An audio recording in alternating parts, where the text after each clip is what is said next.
2022 जी तारीख़ी बोर्ड के 4 साल गुज़री चुका आहिनि, पर उन जा ज़ख़्म अॼु बि हज़ारे न्याणियुनि जी ज़िंदगी ऐं तालीम ते वाज़े नज़र अचनि था।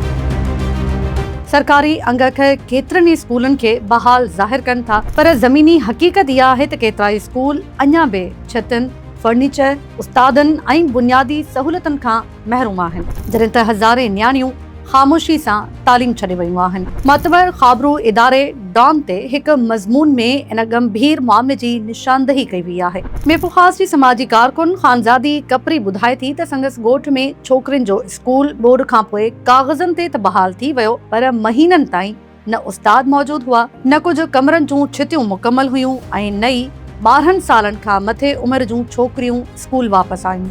हूअ चवे थी त बोर्ड रुगो कुझु महीननि लाइ तालीम न रोकी, पर केतिरनि ई न्याणियुनि जे मुस्तक़बिल जो रस्तो हमेशा लाइ बदिलाए छॾियो। 2022 जी बोर्ड दौरान सिंध में अटकल 20,000 स्कूल मुतासिर थिया हुआ। सरकारी अंगनि मूजिबि 2026 जी शुरूआत ताईं 14,343 स्कूल अञा ताईं ॿीहर तामीर जा मुंतज़िर आहिनि। सिंध जी 2026-27 वारी बजट में तालीम लाइ वॾी रक़म रखण जी दावा कई वई, पर बोर्ड मुतासिर स्कूलनि जी बहाली लाइ रुगो 23 करोड़ 40 लख रुपया मुख़्तस कया विया, जेके ज़रूरत जी भेट में इंतिहाई घटि आहिनि। तालीमी माहिरनि जो चवणु आहे त बहाली जो मतिलबु रुगो स्कूल खोलण न, पर ॿारनि खे मुस्तक़िल पढ़ाइण आहे। खैरपुर में तालीम ते कमु कंदड़ रियाज़ मंगलो ॿुधाए थो त स्कूलनि जे रजिस्टर्स में दाख़िला जा अंग बहितर नज़र अचनि था, पर जॾहिं क्लासरूम ॾिसनि था त अधु खां वधीक सीटूं ख़ाली हूंदियूं आहिनि। हू चवे थो त असुल सवाल इहो हुजणु घुर्जे त केतिरा ॿार रोज़ स्कूल अचनि था, सिखण जारी रखनि था ऐं तालीम मुकमल कनि था।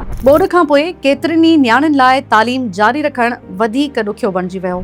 गुरबत, रोज़गार जा मसइला, लॾ पिलाण, नंढी उमिरि जूं शादियूं, महफ़ूज़ ट्रांसपोर्ट जी खोट, औरत उस्तादनि जी घटिताई ऐं मिडिल स्कूल जो न हुजण बि अहम सबब बणिया।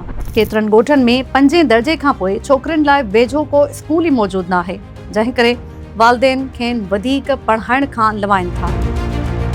रिपोर्ट मूजिबि केतिरनि ई स्कूल्स में साफ़ पाणी, टॉयलेट ऐं सफ़ाई जूं सहूलियतूं बि मौजूदु न आहिनि, जेके ख़ासि तौर नौजवान न्याणियुनि लाइ वॾो मसइलो बणिजनि थियूं। माहिरनि जो चवणु आहे त मुनासिब सहूलियतुनि जी खोट सबबि बि केतिरनि ई छोकिरियुनि खे तालीम छॾणी पवे थी, पर अहिड़ो मसइलो सरकारी अंगखरनि में नज़र नथो अचे। यूनिसेफ मूजिबि सिंध में 5 खां 16 सालनि जी उमिरि जा अटकल 74 लख ॿार स्कूल खां ॿाहिरि आहिनि, जिन में छोकिरियुनि जो अंग छोकिरनि खां वधीक आहे। तालीमी माहिरनि जो चवणु आहे त बोर्ड हिन बहिरान खे वधीक गंभीर बणाइबो आहे। स्कूलनि जी बहाली रुगो इमारतूं ठाहिण सां मुकमल न थींदी। ज़रूरत इन ॻाल्हि जी आहे त स्कूलनि में औरत उस्ताद मुक़ररु कया वञनि, महफ़ूज़ ट्रांसपोर्ट, टॉयलेट, साफ़ पाणी, नफ़सियाती सहकार ऐं ग़रीब ख़ानदाननि लाइ माली मदद फ़राहम कई वञे, जीअं न्याणियूं तालीम जारी रखी सघनि। 4 भितियूं, 9 रंग ऐं क़ौमी झंडो लॻाइण सां स्कूल त बहाल नज़र अची सघे थो, पर असुल सवाल इहो आहे त छा उन्हनि क्लासरूम्स में अॼु बि न्याणियूं वेही पढ़ी रहियूं आहिनि। जेसिताईं इन सवाल जो हक़ारी जवाब न मिले, तेसिताईं सिंध में बोर्ड खां पोइ तालीमी बहाली जो सफ़र मुकमल नथो चई सघिजे।